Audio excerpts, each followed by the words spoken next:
악! 지훈의 비명이 면회소를 가득 채웠습니다. 퍽! 오태강 중위의 군화가 유리창 아래로 뻗어나가 24살 병사의 허벅지를 세게 찼어요. 지금 뭐 하는 거예요? 서진이 벌떡 일어나며 외쳤습니다. 전직 특전사 출신인 그녀도 이런 상황은 처음이었어요. 연예객은 조용히 하시기 바랍니다. 조용히 하라고요? 지금 제 동생을 때렸잖아요. 여긴 남자들의 세계입니다. 여자가 끼어들 일 아니죠? 그 순간 서진의 눈빛이 차갑게 변했습니다. 하지만 더 큰 반전이 기다리고 있었어요. 그날 밤 서진은 떨리는 손으로 휴대폰을 꺼냈습니다. 나야, 서진이. 전화 너머 목소리가 차갑게 변했습니다. 위치에 보내라. 지금 간다. 여러분은 지금 어디서 이 이야기를 보고 계신가요? 댓글로 남겨주세요. 하지만 진짜 충격은 따로 있었습니다. 이 한 통의 전화가 부대 전체를 뒤바꿀 거대한 폭풍의 시작이었다는 것을, 그리고 오태강이 전혀 예상하지 못한 정체가 드러나면서 모든 것이 뒤집히게 됩니다. 시간은 그날 오후로 거슬러 올라갑니다. 가을비가 청아기지를 적시고 있었습니다. 회색 하늘 아래로 굵은 빗방울들이 콘크리트 바닥을 두들기며 쓸쓸한 소리를 냈죠. 면회소 앞 주차장에는 몇 대의 차량만이 덩그러니 서 있었고 그 사이로 빗물이 웅덩이를 만들며 고여 있었습니다. 윤서진은 검정 가디건 위로 후드를 올리고 면회소 입구를 바라보았습니다.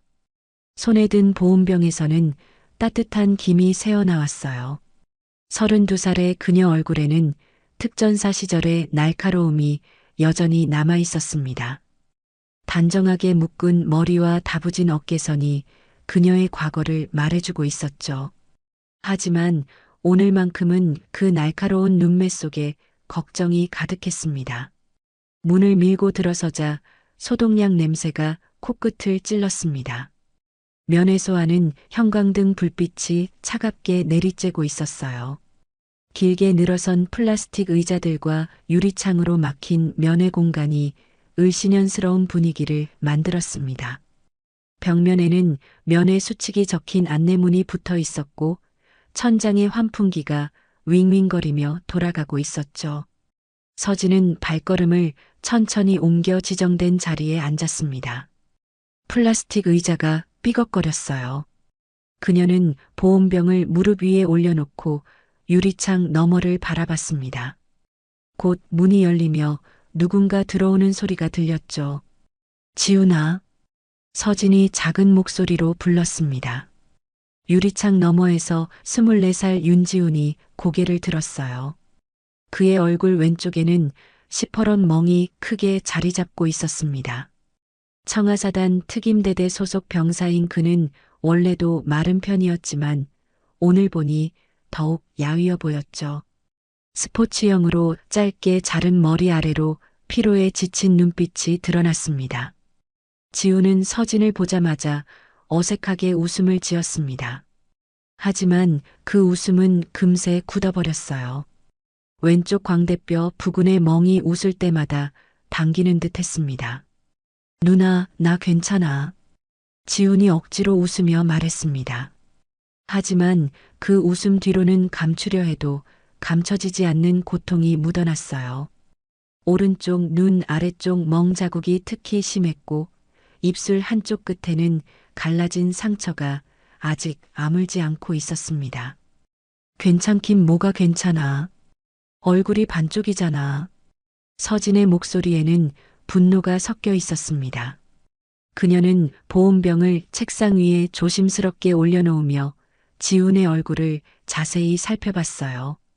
왼쪽 광대뼈 부근의 멍은 며칠 된 것 같았지만 입술 끝의 상처는 비교적 최근 것처럼 보였습니다.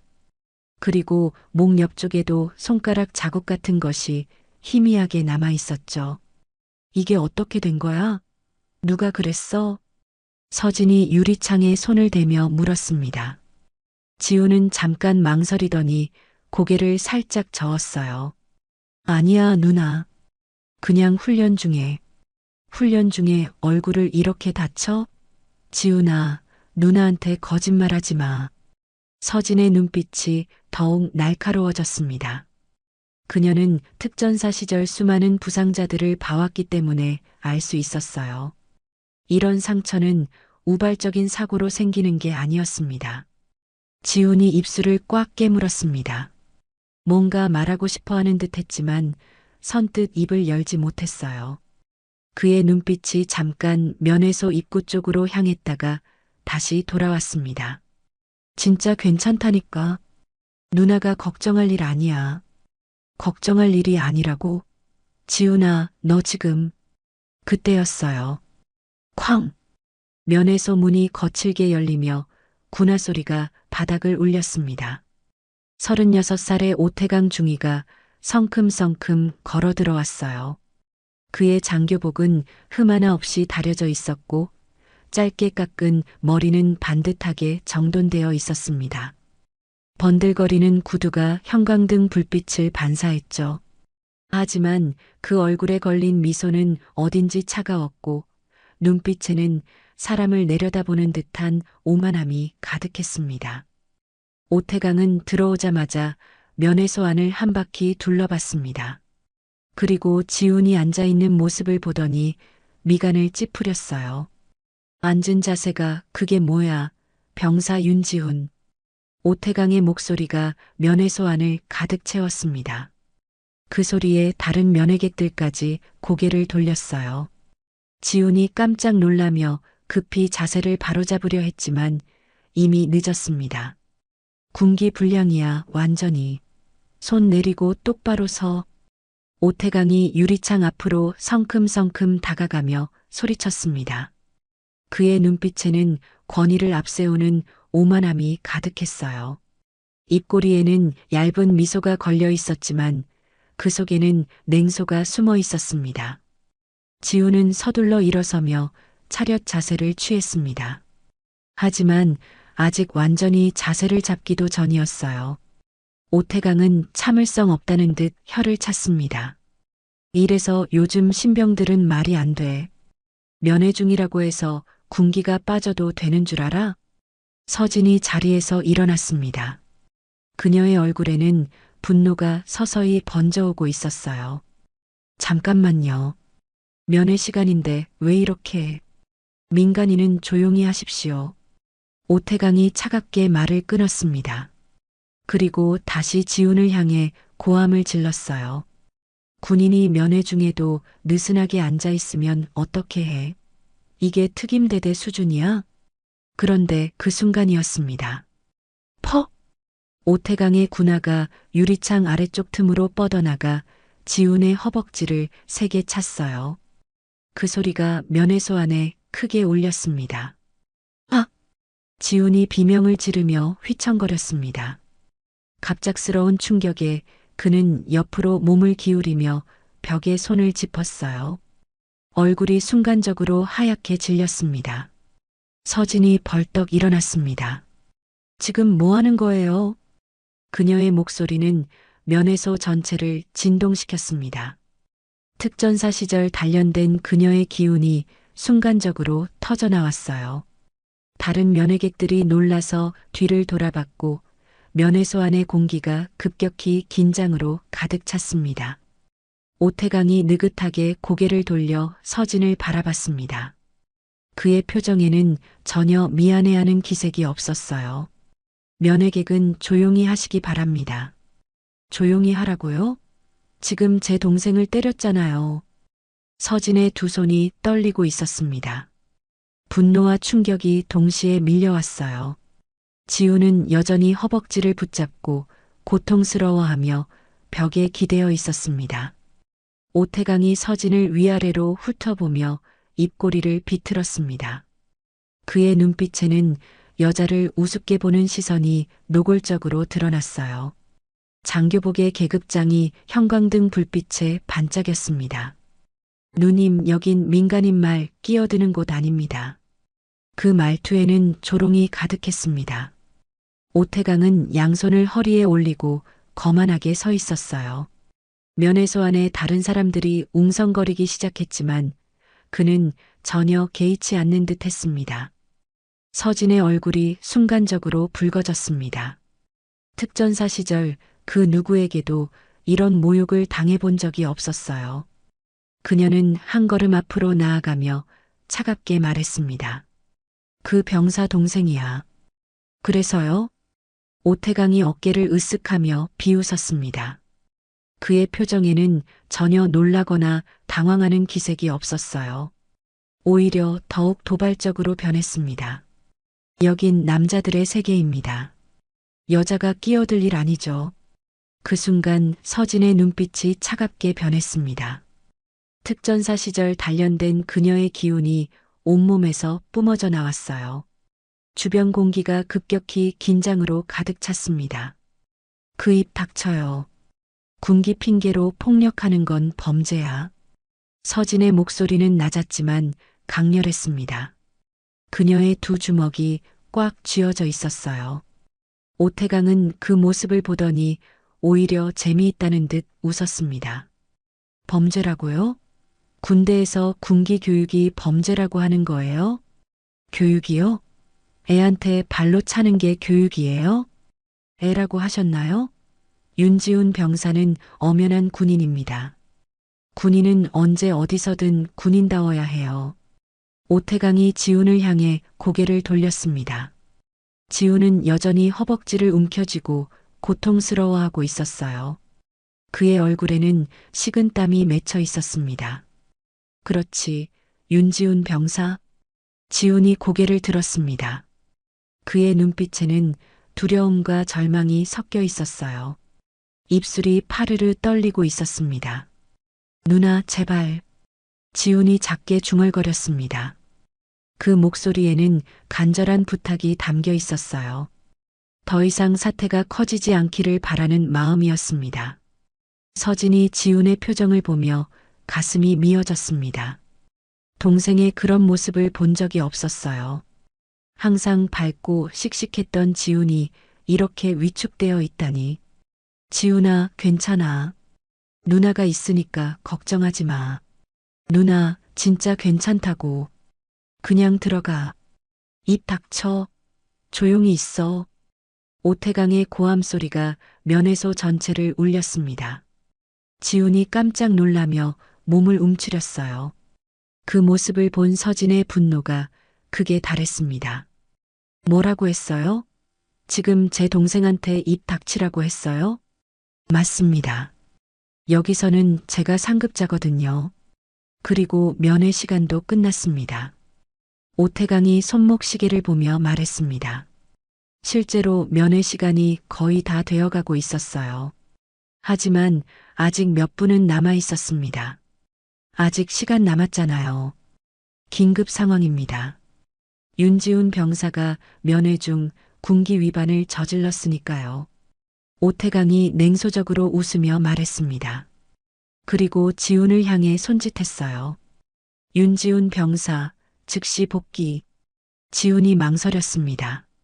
서진을 바라보는 그의 눈빛에는 미안함과 걱정이 가득했어요. 하지만 군대에서는 상급자의 명령에 절대 복종해야 했습니다. 지훈아, 가지마. 서진이 유리창에 손을 대며 애절하게 말했습니다. 하지만 지훈은 고개를 저었어요. 누나, 미안해. 나 들어가야 해. 지훈이 천천히 일어났습니다. 허벅지를 찬 곳이 아직도 아픈 듯 절뚝거렸어요.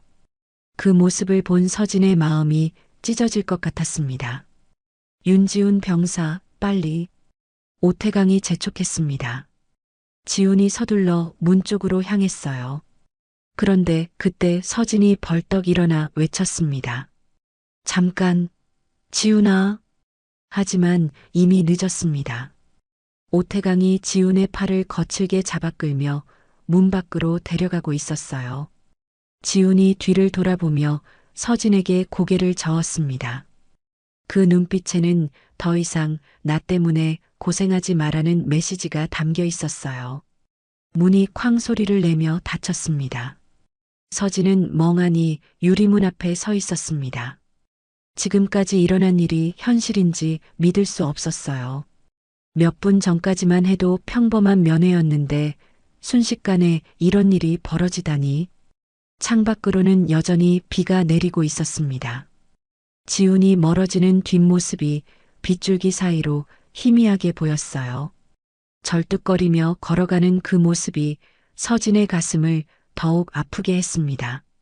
서진은 떨리는 손으로 휴대폰을 꺼냈습니다. 형에게 전화를 걸어야 했어요. 윤태석 사단장인 형이라면 이 상황을 해결할 수 있을 것이었습니다. 하지만 곧 고개를 저었습니다. 형도 군인이었어요. 계급 사회인 군대에서 함부로 개입하기 어려울 것이었습니다. 게다가 이런 일로 형을 곤란하게 만들고 싶지 않았어요. 이건 그냥 넘어갈 일이 아니야. 서진이 혼잣말을 했습니다. 그녀의 눈빛에는 분노와 결심이 동시에 타오르고 있었어요. 특전사 시절 단련된 정의감이 온몸을 감쌌습니다. 면회소를 나서며 서진은 다시 한번 뒤를 돌아봤습니다. 지훈이 사라진 방향을 바라보며 마음속으로 다짐했어요. 반드시 진실을 밝혀내겠다고, 그리고 지훈을 지켜내겠다고. 비가 더욱 거세게 내리고 있었습니다. 서진은 후드를 다시 올리고 주차장을 향해 걸었어요. 젖은 아스팔트 위로 그녀의 발자국이 깊게 새겨졌습니다. 자동차에 올라탄 서진은 잠시 핸들을 붙잡고 생각에 잠겼습니다. 오늘 본 지훈의 상처들이 머릿속에서 맴돌았어요. 얼굴에 멍, 입술에 상처, 목 옆에 손가락 자국들, 그리고 오태강의 폭력과 모욕. 분명히 뭔가 더 있어. 서진이 중얼거렸습니다. 오늘 본 것만으로는 전체 그림을 알 수 없었어요. 지훈이 숨기고 있는 것이 분명히 있었습니다. 그리고 오태강의 행동도 너무나 자연스러웠어요. 마치 평소에도 이런 일이 자주 있었던 것처럼. 시동을 걸며 서진은 결심했습니다. 내일 다시 오겠다고. 그리고 이번에는 혼자 오지 않겠다고. 지훈을 도와줄 사람들을 찾아야 했어요. 빗방울이 앞유리를 두들기며 흘러내렸습니다. 서진은 와이퍼를 작동시키고 천천히 기지를 빠져나갔어요. 백미러로 보이는 청아기지가 점점 작아졌지만 그녀의 마음속 분노는 오히려 더욱 커져가고 있었습니다. 서진은 기지 근처 모텔방에서 침대에 누워 천장을 바라보고 있었습니다. 형광등 하나가 깜빡거리며 불안정한 빛을 내뿜고 있었어요. 벽지 곳곳에는 세월의 흔적이 묻어 있었고 복도 쪽에서는 다른 투숙객들의 발소리가 간헐적으로 들려왔습니다. 잠을 이룰 수가 없었습니다. 머릿속에는 오늘 면회소에서 일어난 일들이 계속 맴돌고 있었어요. 지훈의 멍든 얼굴, 오태강의 비웃음, 그리고 동생이 당한 모욕적인 대우들. 생각할수록 분노가 치밀어 올랐습니다. 서진은 베개를 껴안고 몸을 옆으로 돌렸습니다. 창밖으로는 여전히 비가 내리고 있었어요. 가로등 불빛이 빗방울에 반사되어 흔들리고 있었습니다. 시계를 보니 밤 11시가 넘어가고 있었어요. 휴대폰을 집어들고 연락처를 뒤적였습니다. 윤태석, 형의 이름이 화면에 떠올랐어요. 서진은 한참 그 이름을 바라보다가 깊은 숨을 내쉬었습니다. 형에게 전화할까? 하지만 곧 고개를 저었습니다. 형은 사단장이었어요. 계급사회인 군대에서 함부로 개입했다가는 오히려 더 큰 문제가 될 수 있었습니다. 게다가 단순히 가족이라는 이유만으로 움직였다가는 형의 입지만 어려워질 것이었어요. 아니, 증거부터. 서진이 혼잣말을 했습니다. 특전사 시절 배운 것이 있었어요. 감정적으로 움직이면 안 된다는 것. 철저한 준비와 확실한 증거가 있어야 승부할 수 있다는 것이었습니다. 침대에서 일어나 작은 테이블 앞에 앉았습니다. 모텔에서 제공한 종이컵에 물을 따라 마시며 생각을 정리했어요. 오늘 일어난 일을 차근차근 되짚어 봤습니다. 오태강의 행동이 너무나 자연스러웠다는 점이 가장 의심스러웠어요. 마치 평소에도 이런 일이 자주 있었던 것처럼 말이죠. 그리고 지훈의 반응도 마찬가지였습니다. 너무나 체념적이었어요. 그때였습니다. 똑똑똑. 문을 두드리는 소리가 들렸습니다. 서진이 깜짝 놀라며 일어났어요. 밤 늦은 시간에 누가 찾아올까? 혹시 오태강이 뭔가 조치를 취하려는 건 아닐까? 누구세요? 서진이 조심스럽게 물었습니다. 문 너머로 낮고 굵직한 목소리가 들려왔어요. 윤서진 씨? 예전에 특전단에 있던 사람 맞죠? 그 목소리는 어딘지 낯익었습니다. 서진이 문고리에 손을 대며 기억을 더듬었어요. 분명히 들어본 목소리였는데. 윤서진 맞습니다만 누구시죠? 아, 기억 안 나시나? 박노식입니다. 예전에 702특전단에서. 서진의 눈이 번쩍 뜨였습니다. 박노식? 52살의 정비반 원사였어요. 특전사 시절 그와 함께 훈련받았던 기억이 났습니다. 체격이 크고 굵은 팔뚝을 가진 신뢰할 만한 선배였죠. 문을 열자 박노식이 서 있었습니다. 까무잡잡한 피부에 군 생활의 세월이 묻어나는 얼굴이었어요. 두툼한 점퍼를 입고 낡은 모자를 쓰고 있었습니다. 거친 손으로 모자를 벗으며 서진을 바라봤어요. 박 원사님? 그래요, 맞아요. 나 아직 여기 있어요. 박노식이 고개를 끄덕였습니다.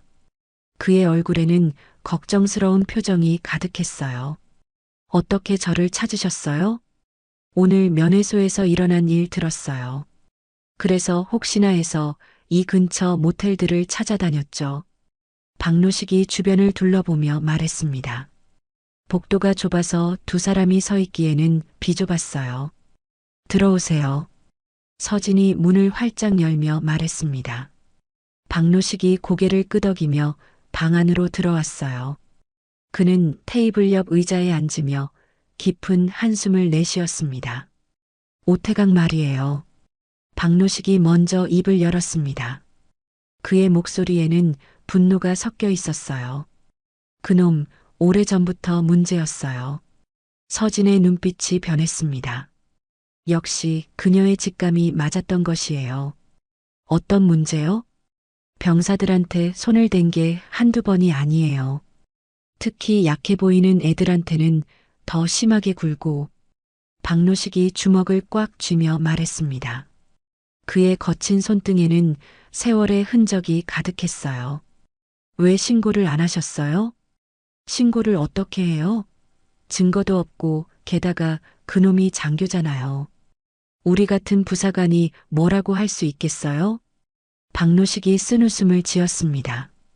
군대의 계급사회가 얼마나 엄격한지 서진도 잘 알고 있었어요. 그럼 지훈이도. 윤지훈 병사 한 달 전부터 계속 당하고 있어요. 오태강이 그 애를 눈의 가시로 여기거든요. 왜요? 성격이 순해서 그런 것 같아요. 반항도 안 하고 말대꾸도 안 하니까 오태강이 더 건드리는 거죠. 서진의 가슴이 미어졌습니다.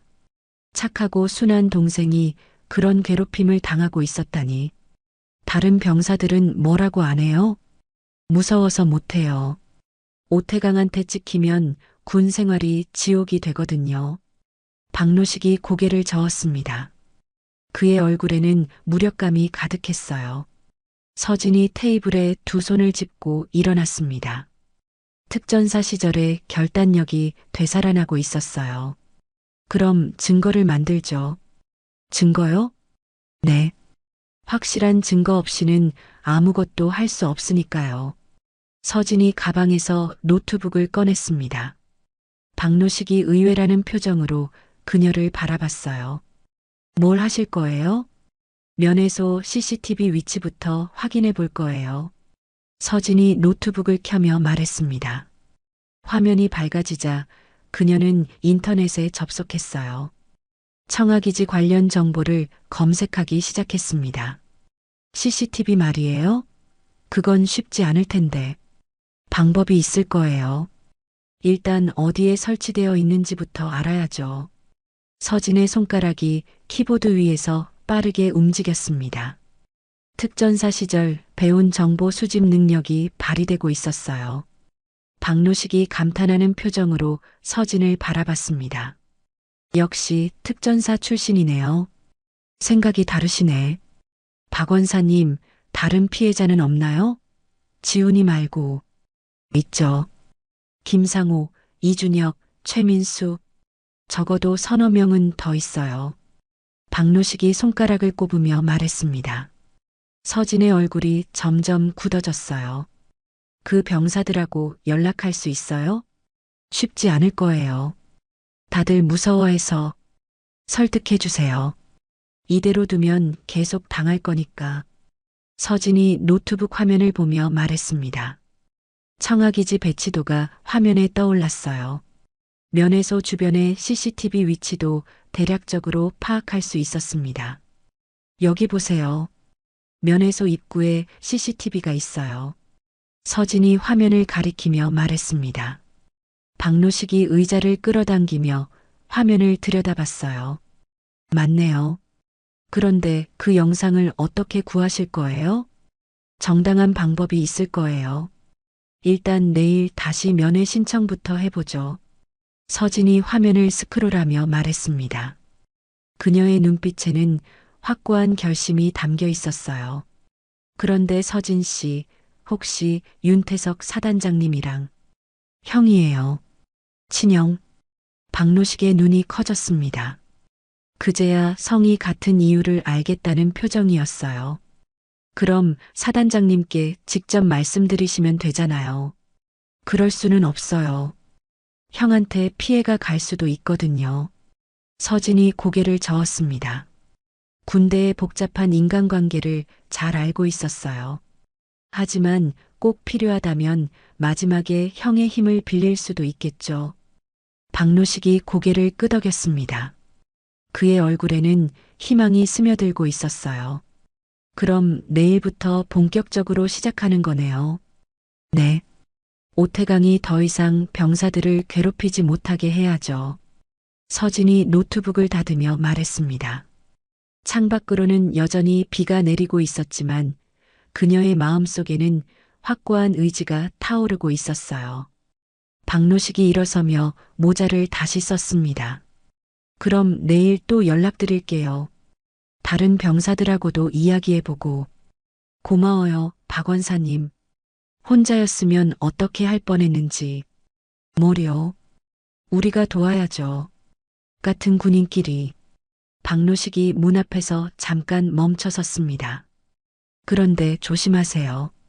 오태강이 알면 더 악질적으로 나올 수도 있거든요.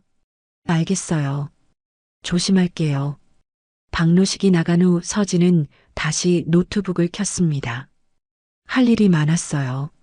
내일 면회 신청, CCTV 영상 확보 방법, 피해자들과의 접촉. 하나하나 치밀하게 계획해야 했습니다. 시계가 자정을 넘기고 있었지만 서진의 눈에는 잠이 오지 않았습니다. 오히려 더욱 또렷해져 있었어요. 마침내 무엇을 해야 할지 명확해졌기 때문이었습니다. 밤 11시 청화기지는 고요함에 잠겨 있었습니다. 초소의 불빛만이 어둠 속에서 외롭게 빛나고 있었어요. 서진은 검정 후드를 깊숙이 눌러쓰고 기지 내부로 조심스럽게 발걸음을 옮겼습니다. 특전사 시절 배운 은밀한 이동법이 몸에 배어 있었어요. 박노식이 알려준 정보를 머릿속으로 되새겼습니다. 보급창고 뒤편에 있는 서버실. 그곳에 면회소 CCTV 녹화 장비가 있다고 했어요. 박노식이 공식 출입증을 준비해뒀다고 했습니다. 어둠 속을 가르며 서진이 보급창고 쪽으로 향했습니다. 발소리가 나지 않게 조심스럽게 걸었어요. 가로등 불빛을 피해 건물 그림자를 따라 움직였습니다. 멀리서 경비병의 발자국 소리가 들려왔지만 다행히 이쪽 방향은 아니었어요. 보급창고에 도착하자 뒤편으로 돌아갔습니다. 작은 컨테이너 같은 건물이 하나 있었어요. 박노식이 말한 서버실이었습니다. 그때 박노식이 어둠 속에서 나타났습니다. 서진 씨, 이쪽이에요. 박노식이 작은 목소리로 말하며 공식 출입 기록을 남기고 문을 열었습니다. 보안요원 입회하에 정당한 절차를 거친 것이었어요. 면회소 3번 서버. 여기 맞네. 서진이 작은 목소리로 혼잣말을 했습니다. 서버실 안에는 여러 대의 녹화 장비가 있었어요. 각각에는 번호와 위치가 적혀 있었습니다. 면회소 3번이라고 적힌 장비를 찾는데 오래 걸리지 않았어요. 녹화 장비 앞에 앉아 조작을 시작했습니다. 오늘 오후 면회 시간대의 영상을 찾아야 했어요. 화면에 타임 코드가 나타났고 서진은 해당 시간으로 빠르게 이동했습니다. 그때 화면에 오늘 오후의 면회소가 나타났습니다. 자신과 지훈이 대화하는 모습, 그리고 오태강이 들어오는 장면까지 모든 것이 선명하게 녹화되어 있었어요. 이거야. 이걸로 증거를 만들 수 있어. 서진이 작은 목소리로 말하며 USB를 꺼냈습니다. 영상을 복사하기 시작했어요. 진행률이 서서히 올라가고 있었습니다. 하지만 그때였습니다. 뒤에서 환한 불빛이 비쳤습니다. 서진이 깜짝 놀라며 뒤를 돌아봤어요. 손전등을 든 누군가가 서버실 입구에 서 있었습니다. 누님, 이 시간에 어딜 그렇게 바쁘십니까? 그 목소리는 오태강이었습니다. 그가 팔짱을 낀 채 느긋하게 다가오고 있었어요. 어둠 속에서도 그의 비웃는 표정이 선명하게 보였습니다. 서진의 심장이 빠르게 뛰기 시작했습니다. 하지만 당황하지 않았어요. 특전사 시절 이런 상황에 대비한 훈련을 받았기 때문이었습니다. 증거 찾으러 왔어요. 서진이 침착하게 대답했습니다. USB 복사가 아직 완료되지 않았어요. 시간을 벌어야 했습니다. 증거라고요? 여기서 뭔 증거를 찾는다는 거죠? 오태강이 한 걸음 더 가까이 다가왔습니다. 그의 눈빛에는 의심과 경계심이 가득했어요. 오늘 면회소에서 일어난 일 말이에요. 아, 그 일 말씀하시는 거군요. 그런데 허가받았습니까? 오태강의 목소리에 냉기가 서렸습니다. 그는 서진을 위아래로 훑어보며 비웃었어요. 보안요원 입회 중입니다. 기록 남겼습니다. 서진이 박노식을 가리키며 말했습니다. 박노식이 공식 출입증을 보여주었어요. 허가요? 서진이 고개를 들어 오태강을 똑바로 바라봤습니다. 그녀의 눈빛에는 두려움 대신 단호함이 가득했어요. 형한테 받으려고요. 형이라? 오태강이 어리둥절한 표정을 지었습니다. 서진이 말하는 형이 누구인지 감이 오지 않았어요. 서진이 천천히 일어나며 냉소를 지었습니다. 특전사 시절의 당당함이 온몸에서 풍겨났어요. 청하사단 윤태석 장군님, 내 형이야. 그 순간 오태강의 얼굴이 순간적으로 굳어졌습니다. 방금 전까지의 여유로운 표정이 사라지고 당황스러움이 스쳐 지나갔어요. 윤태석 사단장은 그에게 절대적인 존재였습니다. 뭐라고요? 못 들었어요? 윤태석 사단장이 내 형이라고 했어요. 서진이 한 걸음 앞으로 나아가며 말했습니다. 이제 입장이 역전되었어요. 오태강이 오히려 위축되어 보였습니다. 그럴 리가. 증명할 수 있어요? 오태강이 떨리는 목소리로 물었습니다. 하지만 그의 표정에는 이미 확신이 서고 있었어요. 성의 같은 것도 그렇고 서진의 당당한 태도도 그렇고. 증명요? 지금 당장 형한테 전화 걸까요? 서진이 휴대폰을 꺼내며 말했습니다. 오태강의 얼굴이 더욱 창백해졌어요. 아닙니다. 그럴 필요는. 그럼 조용히 하고 계세요. 내가 할 일 끝날 때까지. 서진이 다시 녹화 장비 앞에 앉았습니다. USB 복사가 거의 완료되어 가고 있었어요. 오태강은 뒤에서 어쩔 줄 몰라 하며 서 있었습니다. 저기 윤서진 씨. 뭐요? 서진이 뒤를 돌아보지도 않고 차갑게 대답했습니다. 오태강이 침을 꿀꺽 삼켰어요. 오늘 일은 그냥 군기 교육이었어요. 다른 뜻은 없었습니다. 군기 교육이요? 발로 차는 게 군기 교육이에요? 그게 좀 과했을 수도 있지만 과했을 수도가 아니라 폭행이죠. 서진의 목소리가 더욱 차가워졌습니다. USB 복사가 완료되었다는 신호음이 들렸어요. 그런 식으로 말씀하시면 어쩔 건데요? 서진이 USB를 뽑으며 일어났습니다. 그리고 천천히 돌아서서 오태강을 마주봤어요. 둘 사이에 긴장감이 흘렀습니다.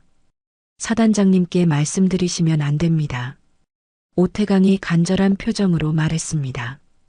그의 목소리에는 두려움이 섞여 있었어요. 왜 안 돼요? 동생이 당한 일인데. 제가 잘못했습니다. 앞으로는 그런 일 없을 거예요. 오태강이 고개를 숙이며 말했습니다. 방금 전까지의 오만한 태도는 온데간데 없었어요. 서진이 그런 오태강을 차갑게 내려다봤습니다. 앞으로 없을 거라고요? 지금까지는 계속 있었다는 뜻이네요. 그게 아닙니다. 거짓말하지 마세요. 다 알고 있어요. 서진이 USB를 주머니에 넣으며 말했습니다. 이제 확실한 증거를 손에 넣었어요. 윤서진 씨, 제발이요? 지훈이가 얼마나 아팠는지 알아요? 서진의 목소리에 분노가 섞였습니다. 오태강이 더욱 위축되었어요. 미안합니다. 정말 미안해요. 미안해서 되는 일이에요? 이미 벌어진 일인데. 서진이 서버실 밖으로 나가려 했습니다. 오태강이 급히 따라오며 말했어요. 그럼 어떻게 하면 되죠? 뭘 원하세요? 원하는 거요? 서진이 걸음을 멈추고 돌아봤습니다. 오태강의 얼굴에는 절망감이 가득했어요. 지훈이한테 사과부터 하세요. 그리고 다른 병사들한테도. 다른 병사들이요? 모르는 척하지 마요. 김상호, 이준혁, 최민수 다 알고 있다고요. 오태강의 얼굴이 더욱 창백해졌습니다. 자신이 괴롭혔던 병사들의 이름이 하나하나 나오니까 현실감이 들었어요. 어떻게 알았냐고요? 당연히 알아야죠. 피해자가 한둘이 아니니까. 서진이 차갑게 웃으며 말했습니다. 오태강이 벽에 기대며 고개를 떨어뜨렸어요. 윤서진 씨, 정말 죄송합니다. 제가 너무 심했어요. 지금 와서 사과해봤자 소용없어요. 이미 증거는 다 확보했으니까. 서진이 USB가 들어있는 주머니를 툭툭 치며 말했습니다. 오태강의 표정이 절망적으로 변했어요. 그럼 어떻게 되는 거죠? 그건 형이 판단하실 일이에요. 서진이 돌아서서 걸어가기 시작했습니다. 오태강이 뒤에서 부르짖었어요. 윤서진 씨, 다시 한번 기회를. 하지만 서진은 돌아보지 않았습니다. 어둠 속으로 사라져가는 그녀의 뒷모습에서는 확고한 의지가 느껴졌어요. 오태강은 서버실 앞에 혼자 남겨졌습니다. 그의 얼굴에는 두려움과 후회가 가득했어요. 자신이 저질러온 일들이 이제야 현실로 다가오고 있었습니다. 밤바람이 불어와 오태강의 머리카락을 흩날렸습니다. 그는 벽에 등을 기대고 하늘을 올려다봤어요. 별들이 차갑게 빛나고 있었습니다. 서진은 모텔로 돌아가며 USB를 꼭 쥐고 있었습니다. 첫 번째 반격이 성공적으로 끝났어요. 이제 본격적인 싸움이 시작될 것이었습니다. 어두운 하늘 아래 서진은 기지 정문 근처에서 휴대폰을 꺼냈습니다. 차가운 밤바람이 그녀의 뺨을 스쳤어요. 시간은 이미 자정을 넘어가고 있었지만 더 이상 미룰 수 없었습니다. 손가락이 잠시 떨렸습니다. 형에게 이런 전화를 걸게 될 줄은 몰랐어요. 하지만 지훈이의 멍든 얼굴과 오태강의 폭력이 떠오르자 결심이 굳어졌습니다. 전화벨이 울렸습니다. 2번, 3번. 그리고 익숙한 목소리가 들려왔어요. 형, 나야. 서진이. 그래, 무슨 일이야? 윤태석의 목소리는 여전히 묵직했습니다. 비록 밤늦은 시간이었지만 전혀 놀라지 않는 듯 했어요. 사단장으로서 언제든 비상 상황에 대비하고 있었던 것이죠. 서진은 깊게 숨을 들이쉬었습니다. 어떻게 시작해야 할지 고민했어요. 하지만 사실을 그대로 말하는 게 최선이었습니다. 지훈이 오늘 면회 중에 맞았어. 중이가 발로 찼어. 전화기 너머로 짧은 정적이 흘렸습니다. 윤태석이 상황을 정리하고 있는 듯 했어요. 그의 숨소리만이 조용히 들렸습니다. 몇 초 후 단호한 목소리가 들려왔습니다. 위치 보내라. 청아기지 면회소야. 거기 그대로 있어. 지금 간다. 전화가 끊어졌습니다. 서진은 휴대폰을 내려다보며 가슴이 두근거리는 것을 느꼈어요. 형의 목소리에는 분노가 섞여 있었습니다. 조용하지만 강렬한 분노였어요. 20분 후 멀리서 헬기 소리가 들려오기 시작했습니다. 비바람 사이로 회전 날개의 굉음이 점점 가까워지고 있었어요. 서진은 하늘을 올려다봤습니다. 어둠 속에서 헬기의 불빛이 번쩍이고 있었어요. 헬기가 기지 활주로에 착륙했습니다. 강한 바람이 주변의 나뭇가지들을 휘날리며 지나갔어요. 회전 날개가 서서히 멈춰가고 있었습니다. 부대 전체가 술렁이기 시작했습니다. 밤늦은 시간에 사단장이 헬기로 직접 온다는 것은 심상치 않은 일이었어요. 경비병들이 긴급히 집합하고 있었고 당직 장교들이 바쁘게 움직이고 있었습니다. 헬기에서 내린 윤태석의 모습이 멀리서도 위압적으로 보였습니다.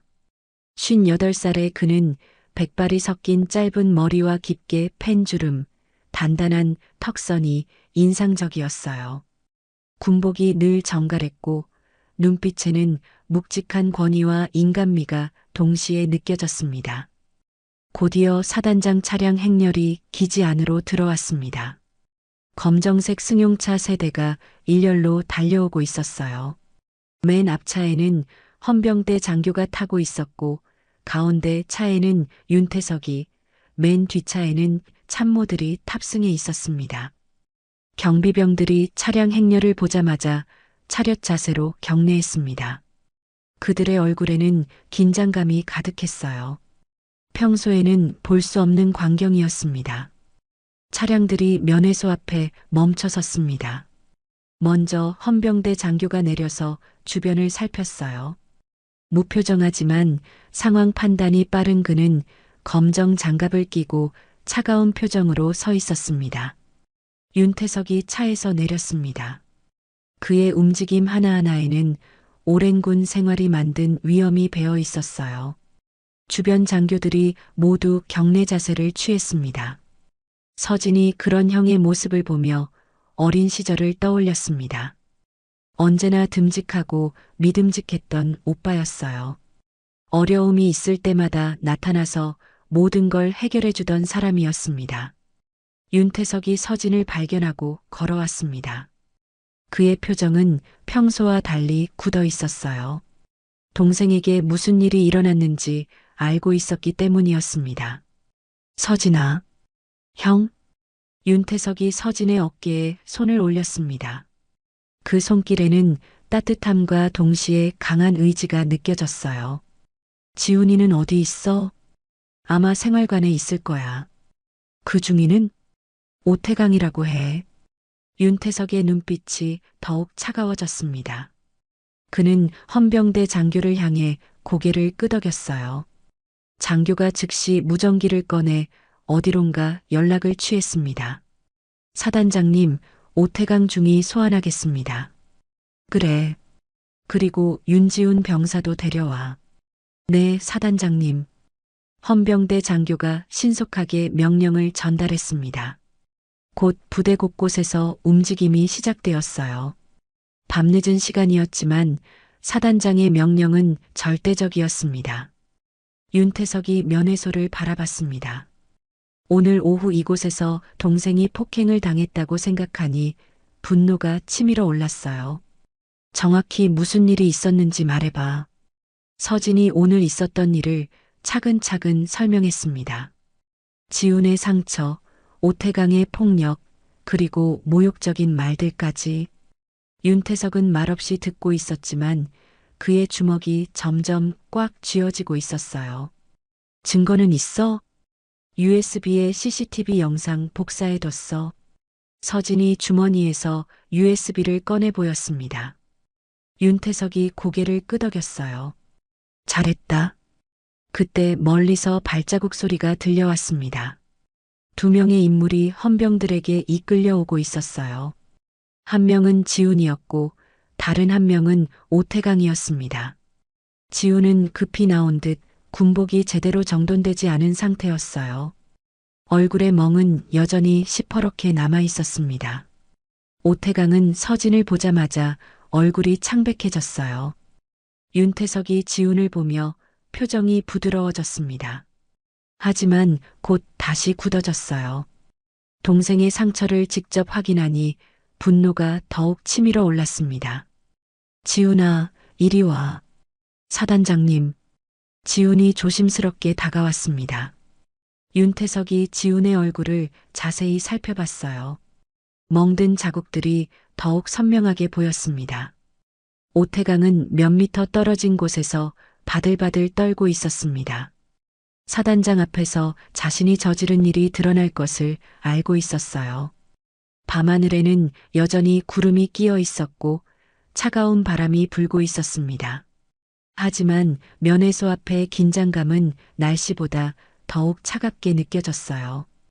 윤태석이 천천히 오태강을 향해 걸어갔습니다. 그의 발걸음 하나하나에는 무거운 분노가 담겨 있었어요. 윤태석이 오태강을 향해 천천히 걸어가고 있었습니다. 그의 발걸음 소리가 밤의 정적을 깨뜨리며 울렸어요. 주변에 있던 장교들과 헌병들이 모두 긴장한 채로 지켜보고 있었습니다. 오태강은 사단장의 위압적인 기운에 압도되어 있었습니다. 얼굴이 창백해져서 입술이 바들바들 떨리고 있었어요. 평소 병사들 앞에서 보이던 오만한 태도는 온데간데 없었습니다. 그런데 그때 오태강이 갑자기 뛰쳐나왔습니다. 사단장에게 먼저 말을 걸어 상황을 유리하게 만들려는 것 같았어요. 허둥지둥하며 경례 자세를 취했습니다. 사단장님, 이 시간에 무슨 일로 이렇게... 오태강의 목소리는 떨리고 있었습니다. 하지만 아직 상황을 완전히 파악하지 못한 듯 했어요. 혹시나 하는 마음으로 자신의 행동이 정당했다고 주장할 기회를 노리고 있었습니다. 윤태석이 오태강 앞에 멈춰 섰습니다. 사단장의 눈빛은 차갑기 그지없었어요. 깊게 팬 주름 사이로 강렬한 분노가 번져나오고 있었습니다. 그 병사 윤지훈. 윤태석이 차분하지만 위압적인 목소리로 말했습니다. 오태강이 깜짝 놀라며 지훈을 바라봤어요. 내 동생이다. 그 한마디에 오태강의 얼굴이 순간적으로 하얗게 질렸습니다. 다리에 힘이 빠져서 휘청거렸어요. 지금까지 자신이 괴롭혔던 병사가 사단장의 동생이었다는 사실이 믿어지지 않았습니다. 사단장님, 그게 너 병사 가르친답시고 발로 찼다지? 윤태석의 목소리는 낮았지만 무시무시한 힘이 담겨 있었습니다. 주변에 있던 모든 사람들이 숨을 죽이고 있었어요. 오태강이 급하게 변명을 늘어놓기 시작했습니다. 그건 군기 확립 차원에서 한 일입니다. 면회 중에도 군인다운 자세를 유지해야 한다고 생각해서. 군기는 인간을 짓밟아 세우는 게 아니다. 윤태석의 단호한 말에 오태강이 할 말을 잃었습니다. 사단장의 눈빛에는 수십 년 군 생활을 통해 쌓인 철학과 신념이 담겨 있었어요. 그때 서진이 앞으로 나와 USB를 내밀었습니다. 면회소 CCTV 복사본입니다. 윤태석이 USB를 받아들었습니다. 헌병대 장교가 즉시 노트북을 가져왔어요. 모든 사람들이 화면을 둘러쌌습니다. 영상이 재생되기 시작했습니다. 오늘 오후 면회소에서 일어난 일들이 고스란히 화면에 나타났어요. 서진과 지훈이 대화하는 평화로운 장면부터 시작되었습니다. 그리고 오태강이 들어오는 장면이 나왔습니다. 그의 오만한 표정과 위압적인 태도가 선명하게 보였어요. 지훈을 향해 소리치는 모습, 그리고 결정적으로 발로 차는 장면까지 모든 것이 기록되어 있었습니다. 앉은 자세가 그게 뭐야? 병사 윤지훈. 화면 속에서 오태강의 목소리가 들려왔습니다. 그리고 이어지는 폭언들과 마지막에 발로 차는 장면까지 지훈이 고통스러워하는 모습이 적나라하게 드러났어요. 현재 서 있는 오태강의 얼굴이 점점 창백해졌습니다. 자신의 모든 행동이 증거로 남아있다는 사실에 절망감이 밀려왔어요. 영상이 끝나자 윤태석이 천천히 고개를 들어 오태강을 바라봤습니다. 이게 내가 말한 교육이냐? 윤태석의 목소리는 더욱 차가워졌습니다. 오태강이 입을 벌렸지만 어떤 말도 나오지 않았어요. 사단장님, 저는 민간인을 모독하고 부하를 폭행하는 게 군기냐? 윤태석의 분노가 절정에 달하고 있었습니다. 동생을 위해 헬기까지 타고 온 그의 마음을 생각하면 당연한 일이었어요. 주변에 있던 장교들이 모두 긴장한 채로 상황을 지켜보고 있었습니다. 이런 광경을 본 적이 없었기 때문이었어요. 사단장이 직접 나서서 중의를 문책하는 상황이라니. 오태강이 무릎을 꿇었습니다. 사단장님, 제가 잘못했습니다. 용서해 주십시오. 하지만 윤태석의 표정은 전혀 누그러지지 않았습니다. 이미 선을 넘은 일이었어요. 동생에게 가한 폭력과 모욕은 용서할 수 없는 것이었습니다. 정적이 흘렀습니다. 바람 소리와 멀리서 들려오는 경비병들의 발소리만이 밤의 정막을 깨뜨렸어요. 모든 사람들이 사단장의 다음 말을 기다리고 있었습니다. 윤태석이 천천히 입을 열었습니다. 헌병대 장교가 즉시 앞으로 나왔습니다. 그의 표정은 무표정했지만 눈빛에는 긴장감이 가득했어요. 피의자 신병 확보, 증거는 보안실 이관. 네, 사단장님. 헌병대 장교가 다른 헌병들에게 손짓했습니다. 2명의 헌병이 오태강에게 다가갔어요. 오태강 중위, 폭행 및 직권 남용 혐의로 인계합니다. 오태강의 얼굴이 완전히 절망적으로 변했습니다.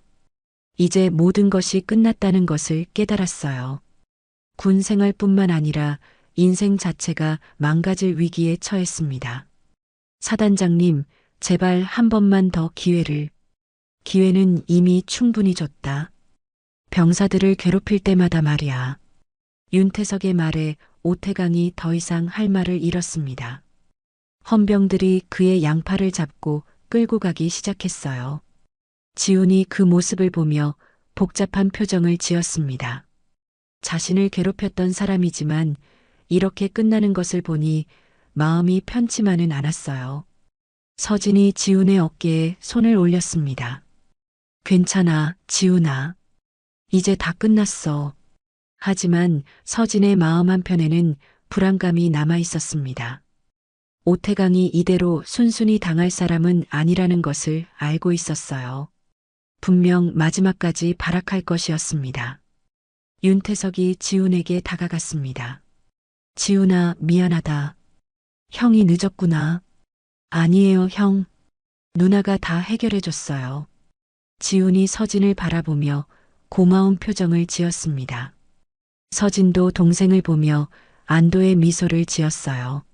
하지만 아직 끝나지 않았습니다. 오태강이 끌려가면서 뒤를 돌아보며 무서운 눈빛을 보냈어요. 그 눈빛에는 복수심이 가득했습니다. 윤태석이 그런 오태강의 시선을 놓치지 않았습니다. 사단장으로서 오랜 경험이 있었기 때문에 이런 상황에서 어떤 일이 벌어질 수 있는지 잘 알고 있었어요. 헌병대 장교. 네, 사단장님. 윤지훈 병사 보호에 만전을 기하라. 네, 알겠습니다. 헌병대 장교가 고개를 끄덕였습니다. 윤태석은 오태강 같은 인물이 보복을 시도할 가능성을 염두에 두고 있었어요. 밤바람이 더욱 차갑게 불어왔습니다. 하지만 서진의 마음은 따뜻했어요. 마침내 정의가 실현되는 순간을 목격했기 때문이었습니다. 오태강이 완전히 사라진 후에야 긴장이 풀렸습니다. 주변에 있던 장교들도 안도의 한숨을 내쉬었어요. 하지만 모든 사람들이 알고 있었습니다. 이것이 끝이 아니라는 것을. 다음 날 아침 청화기지는 긴장감으로 가득했습니다. 어젯밤 사단장이 직접 나서서 중위를 구속시킨 사건이 부대 전체에 알려졌기 때문이었어요. 병사들 사이에서는 수군거리는 소리가 끊이지 않았습니다. 전 병력 점검이 시작되었습니다. 평소보다 훨씬 엄격한 분위기 속에서 모든 부대원들이 집합했어요. 사단장실에서 내려온 지시에 따라 특별 감찰이 실시되고 있었습니다. 서진은 기지 한편에서 상황을 지켜보고 있었습니다. 어젯밤의 일이 꿈만 같았어요. 마침내 오태강이 처벌받는 것을 봤지만 아직 마음이 완전히 놓이지는 않았습니다. 그때 박노식이 조용히 다가왔습니다. 그의 얼굴에는 복잡한 표정이 스쳐 지나갔어요. 뭔가 더 말하고 싶은 것이 있는 듯 했습니다. 서진 씨. 박노식이 주변을 둘러보며 작은 목소리로 불렀습니다. 다른 사람들이 듣지 못하게 조심스럽게 말했어요. 네, 박 원사님. 그놈 일로 조사하다 보니까 다른 것도 나왔소. 박노식이 더욱 목소리를 낮춰 속삭였습니다. 서진이 긴장하며 그의 말에 집중했어요. 다른 것이요? 병사들 돈 거둔 것도 나왔소. 장비 수리비 명목으로. 서진의 얼굴이 굳어졌습니다. 폭행만이 아니라 금품까지 갈취했다는 뜻이었어요. 상황이 생각보다 훨씬 심각했습니다. 얼마나 많이요? 한 달에 병사 한 명당 5만 원씩 몇 달 동안 계속했다고 하더라고요. 그럼 피해자가 몇 명이나 되는 거예요? 적어도 10여 명은 될 것 같소? 그놈이 담당했던 부서 병사들 전부가 피해를 본 셈이죠. 박노식의 설명을 들으며 서진은 한숨을 내쉬었습니다. 생각했던 것보다 오태강의 악행이 훨씬 광범위하고 조직적이었어요. 결국 다 썩은 거였네. 그러게 말이오. 폭행은 빙산의 일각이었던 거죠. 박노식이 고개를 저으며 말했습니다. 그의 얼굴에는 분노와 안타까움이 동시에 스쳐 지나갔어요. 다른 장교들은 몰랐나요? 눈치챈 사람들도 있었을 거예요. 하지만 아무도 나서지 않았죠. 자기 일 아니라고 생각했을 테니까. 서진이 부대를 둘러봤습니다. 이렇게 많은 사람들이 있었는데 아무도 오태강을 막지 못했다는 것이 씁쓸했어요. 그래도 이제 끝났잖아요. 맞소. 서진 씨 덕분에 많은 병사들이 구원받았어요. 박노식이 고마운 표정으로 서진을 바라봤습니다. 만약 서진이 나서지 않았다면 이런 일들이 계속 벌어졌을 것이었어요. 그때 멀리서 검은 승용차들이 기지 안으로 들어오는 것이 보였습니다. 국방부 감찰팀이었어요. 어젯밤 사건 이후 긴급히 파견된 것이었습니다. 감찰팀이 왔네요. 앞으로 한동안 여기 상주할 것 같소? 이런 일이 또 벌어지지 않게 감시하려는 거겠죠. 박노식이 감찰팀 차량을 바라보며 말했습니다. 부대 분위기가 더욱 경직될 것 같았어요. 감찰팀 요원들이 차에서 내리기 시작했습니다. 정장을 입은 민간인들과 군복을 입은 장교들이 섞여 있었어요. 그들의 표정은 모두 진지했습니다. 오태강은 어젯밤 즉시 구속되어 기지를 떠났습니다. 헌병대로 이송되어 조사를 받고 있을 것이었어요. 이제 그의 모든 악행이 낱낱이 밝혀질 것이었습니다. 서진은 지훈이 걱정되었습니다. 이 모든 일의 중심에 있었던 동생이 과연 괜찮을까 하는 생각이 들었어요. 혹시 다른 병사들로부터 따돌림을 당하거나 보복을 받을까봐 불안했습니다. 점심시간이 되자 지훈이 서진을 찾아왔습니다. 얼굴의 멍은 아직 완전히 사라지지 않았지만 표정은 한결 밝아져 있었어요. 누나, 지훈아, 괜찮아? 다른 애들이 뭐라고 안 해? 아니야. 오히려 고맙다고 하더라. 자기들도 피해를 봤었거든. 지훈의 대답에 서진이 안도했습니다. 다행히 다른 병사들이 지훈을 원망하지 않는 것 같았어요. 그래도 조심해. 혹시 모르니까. 알겠어, 누나. 그런데 형 만나러 가볼까? 지훈이 조심스럽게 제안했습니다. 어젯밤 자신을 위해 직접 나선 형에게 인사를 드리고 싶었어요. 서진과 지훈이 함께 사단장실로 향했습니다. 복도를 걸어가며 지훈이 말했어요. 누나, 정말 고마워. 누나 아니었으면 어떻게 됐을지 몰라. 무슨 소리야? 당연한 일 했을 뿐이야. 사단장실 앞에 도착하자 참모가 안내해 주었습니다. 윤태석은 책상 앞에 앉아 서류를 검토하고 있었어요. 두 사람을 보자 얼굴이 밝아졌습니다. 지훈아, 서진아, 와라. 형? 지훈이 조심스럽게 다가가며 인사했습니다. 윤태석이 동생의 얼굴을 다시 한번 자세히 살펴봤어요. 멍은 좀 나아졌나? 네, 많이 좋아졌어요. 다행이다. 그런데 지훈아, 너 혹시 다른 고민은 없어? 윤태석이 동생을 걱정스럽게 바라봤습니다. 지훈이 잠시 망설이더니 입을 열었어요. 형, 이렇게까지 할 필요 있었어요? 나 괜찮다고요. 지훈의 말에 서진이 놀랐습니다. 동생이 아직도 자신을 탓하고 있었던 것이에요. 윤태석이 고개를 저었습니다. 괜찮은 게 아니라 참은 거다. 네. 지훈아, 군은 사람을 지키는 곳이지 짓밟는 곳이 아니다. 윤태석의 목소리에는 깊은 신념이 담겨 있었습니다. 수십 년 군 생활을 통해 쌓인 철학이었어요. 오태강 같은 인간들이 있는 한 다른 병사들도 계속 피해를 볼 거야. 그걸 막는 게 우리가 해야 할 일이다. 지훈이 형의 말을 듣고 고개를 끄덕였습니다. 이제야 왜 이렇게 큰일이 되었는지 이해할 수 있었어요. 감찰팀에서는 뭐라고 하던가요? 서진이 궁금해서 물었습니다. 윤태석이 서류를 정리하며 대답했어요. 전면적인 조사에 들어간다고 하더구나. 오태강뿐만 아니라 다른 문제들도 찾아낼 거야. 다른 문제들이요? 이런 일이 한 명의 개인적인 일탈로만 끝나지 않아. 시스템 자체에 문제가 있을 수 있거든. 윤태석의 말이 맞았습니다. 오태강이 이렇게 오랫동안 악행을 저지를 수 있었던 것은 구조적인 문제 때문이었어요. 앞으로 이런 일이 다시 일어나지 않도록 시스템을 바꿔야 해. 그게 진짜 해결책이야. 윤태석이 창밖을 바라보며 말했습니다. 기지 곳곳에서 감찰팀 요원들이 조사를 벌이고 있는 모습이 보였어요. 서진이 감탄했습니다. 형은 단순히 동생을 위해 복수한 것이 아니었어요. 근본적인 해결책을 찾으려 하고 있었습니다.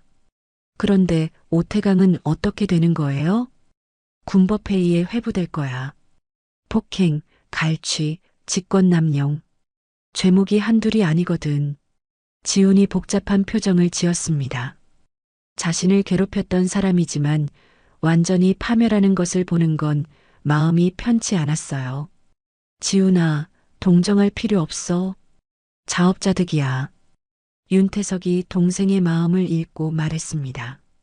군인은 무엇보다 정의로워야 해. 그런 기본도 지키지 못하는 인간은 군복을 입을 자격이 없어. 세 사람이 잠시 침묵했습니다. 창밖으로는 오후 햇살이 따스하게 들어오고 있었어요. 어제까지의 폭풍 같은 하루가 지나고 평온이 찾아오는 것 같았습니다. 이제 정말 끝난 건가요? 서진이 물었습니다. 윤태석이 고개를 끄덕였어요. 끝났어. 그리고 새로운 시작이기도 하고. 새로운 시작이요? 이번 일을 계기로 부대 전체가 달라질 거야. 더 좋은 방향으로 말이야. 윤태석의 말에 희망이 느껴졌습니다. 비록 힘든 과정이었지만 결국 좋은 결과를 가져올 것 같았어요. 지훈이 두 사람을 번갈아 보며 말했습니다. 누나, 형, 정말 고마워요. 혼자였으면 절대 못 견뎠을 거예요. 뭘? 가족끼리 당연한 일이지. 서진이 동생의 어깨를 토닥이며 말했습니다. 이제 정말로 모든 것이 해결된 것 같았어요.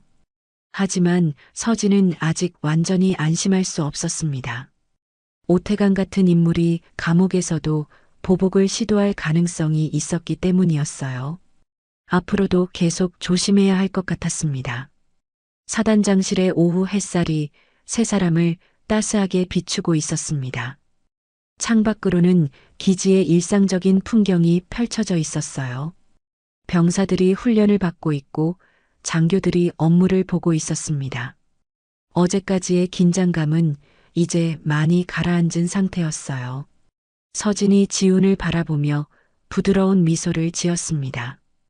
동생의 얼굴에서 며칠 전까지 있던 두려움과 불안감이 많이 사라진 것이 보였어요. 하지만 아직 완전히 밝아지지는 않은 것 같았습니다. 이제 됐어. 너도 좀 웃어. 서진이 지훈의 어깨를 가볍게 치며 말했습니다. 지훈이 쑥스러운 듯 고개를 숙였어요. 누나 덕분에 부대 난리 났잖아. 지훈의 목소리에는 여전히 미안함이 섞여 있었습니다. 자신 때문에 이렇게 큰 일이 벌어진 것이 부담스러웠어요. 누나나 형에게 피해를 끼친 것 같아서 마음이 무거웠습니다. 서진이 그런 지훈의 마음을 알아챘습니다. 특전사 시절부터 강인했던 그녀의 눈빛에 단호함이 스며들었어요. 그게 정이면 난 매일 일으킬래. 서진의 말에 윤태석이 고개를 끄덕였습니다. 누이의 그런 모습이 자랑스러웠어요. 어린 시절부터 정의감이 강했던 서진이 성인이 되어서도 변하지 않았다는 것이 기뻤습니다. 지훈이 누나의 말을 듣고 피식 웃었습니다. 처음으로 밝은 웃음이었어요. 누나 진짜 무섭다. 누나는 원래 무서워야지. 서진이 장난스럽게 대답했습니다. 그 모습을 본 윤태석이 따뜻한 미소를 지었어요. 오랜만에 보는 가족의 정겨운 대화였습니다.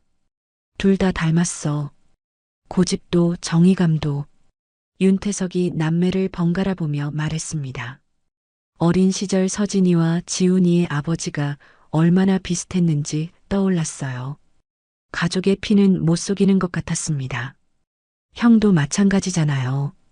어젯밤에 헬기 타고 온 거 보고 깜짝 놀랐어요.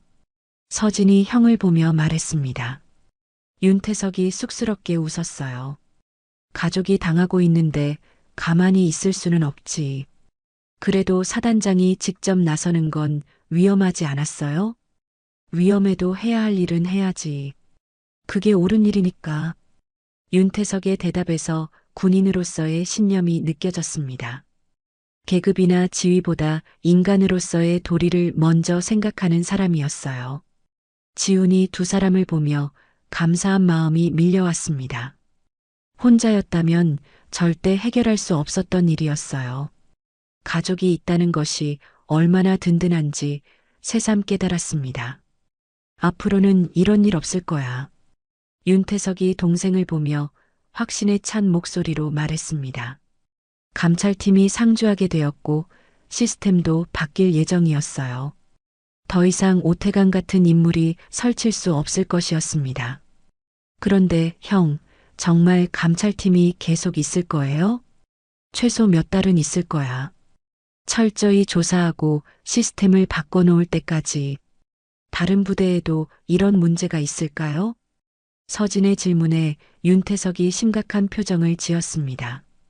있을 수도 있어. 그래서 이번 일이 더욱 중요한 거야. 정군의 경각심을 줄 수 있거든. 세 사람이 잠시 침묵했습니다. 이번 일이 단순히 개인적인 문제가 아니라 더 큰 의미를 가진다는 것을 모두 알고 있었어요. 배가 좀 고프네. 같이 식사하자. 윤태석이 일어나며 제안했습니다. 오랜만에 가족이 함께 모인 만큼 식사라도 같이 하고 싶었어요. 좋아요. 지훈이도 제대로 된 밥 한번 먹어야지. 서진이 동생을 보며 말했습니다. 며칠 동안 스트레스 때문에 제대로 먹지 못했을 것이 뻔했어요. 세 사람은 함께 사단장실을 나섰습니다. 복도를 걸어가며 지훈이 말했어요. 누나, 이제 서울로 돌아가실 거예요? 아직 며칠 더 있을 거야. 완전히 정리될 때까지. 그럼 다행이에요. 혼자 있으면 또 무슨 일 생길지 모르겠거든요. 지훈의 말에 서진이 웃었습니다. 무슨 일이 생겨? 이제 오태강도 없는데. 그래도 불안해요. 혹시 모르잖아요. 걱정 마. 누나가 지켜줄게. 서진의 말에 지훈이 안도의 표정을 지었습니다. 정말로 든든한 누나였어요. 기지 식당에 도착했습니다. 평소보다 조용한 분위기였어요. 어제 일어난 사건 때문에 모든 사람들이 조심스러워하고 있었습니다. 사단장이 식당에 나타나자 모든 병사들이 일어나 경례했습니다. 윤태석이 손을 들어 가볍게 답례했어요. 편하게 하시오. 병사들이 다시 자리에 앉았습니다. 하지만 여전히 긴장한 분위기였어요. 사단장과 함께 식사한다는 것은 흔한 일이 아니었습니다. 세 사람이 구석진 테이블에 앉았습니다. 윤태석이 평소처럼 부대 급식을 받아왔어요. 특별한 대우는 받지 않았습니다. 형, 이렇게 같이 식사해도 돼요? 지훈이 조심스럽게 물었습니다. 다른 병사들의 시선이 부담스러웠어요. 뭐가 안 돼? 가족끼리 밥 먹는 건데. 윤태석이 자연스럽게 대답했습니다. 그의 모습에서는 권위적인 사단장이 아니라 따뜻한 형의 면모가 느껴졌어요. 식사를 하며 세 사람은 일상적인 이야기를 나눴습니다. 지훈의 군 생활, 서진의 근황, 윤태석의 부대 관리 등 오랜만에 가족의 온기가 돌아온 것 같았어요. 지훈아, 저녁하면 뭐 할 거야? 서진이 물었습니다. 지훈이 잠시 생각하더니 대답했어요. 아직 확실하지 않아요. 하지만 누나처럼 정의로운 일을 하고 싶어요. 정의로운 일이라? 네. 이번 일을 겪으면서 느꼈거든요. 나약한 사람들을 지켜주는 게 얼마나 중요한지. 지훈의 말에 서진과 윤태석이 뿌듯한 표정을 지었습니다. 힘든 경험을 통해 성장한 것 같았어요. 좋은 생각이야. 세상에는 도움이 필요한 사람들이 많거든. 네. 저도 누나나 형처럼 되고 싶어요. 지훈의 눈빛에 결심이 서렸습니다. 이번 일이 그에게는 인생의 전환점이 된 것 같았어요. 식사를 마치고 세 사람은 천천히 식당을 나왔습니다. 오후 햇살이 여전히 따스했어요. 기지의 일상이 평온하게 흘러가고 있었습니다. 이제 정말 새로운 시작이네요. 서진이 하늘을 올려다보며 말했습니다. 구름 사이로 햇빛이 쏟아져 내리고 있었어요. 그래. 모든 일에는 끝이 있고 새로운 시작이 있어. 윤태석이 철학적으로 말했습니다. 인생의 경험이 묻어나는 말이었어요. 지훈이 두 사람을 보며 감사한 마음을 다시 한번 느꼈습니다. 이런 가족이 있어서 얼마나 행복한지 모르겠다고 생각했어요. 앞으로는 정말 좋은 일만 있었으면 좋겠어요. 좋은 일은 스스로 만들어가는 거야. 서진이 동생에게 조언했습니다. 인생은 수동적으로 기다리는 것이 아니라 적극적으로 만들어가는 것이라고 믿었어요. 세 사람은 그렇게 기지 안을 천천히 걸었습니다. 오랜만에 가족의 정을 느끼며 평화로운 시간을 보냈어요. 어제까지의 폭풍 같은 나날들이 거짓말처럼 느껴졌습니다. 이제 정말로 새로운 시작이었습니다. 지훈에게도 서진에게도 그리고 부대 전체에게도 말이에요.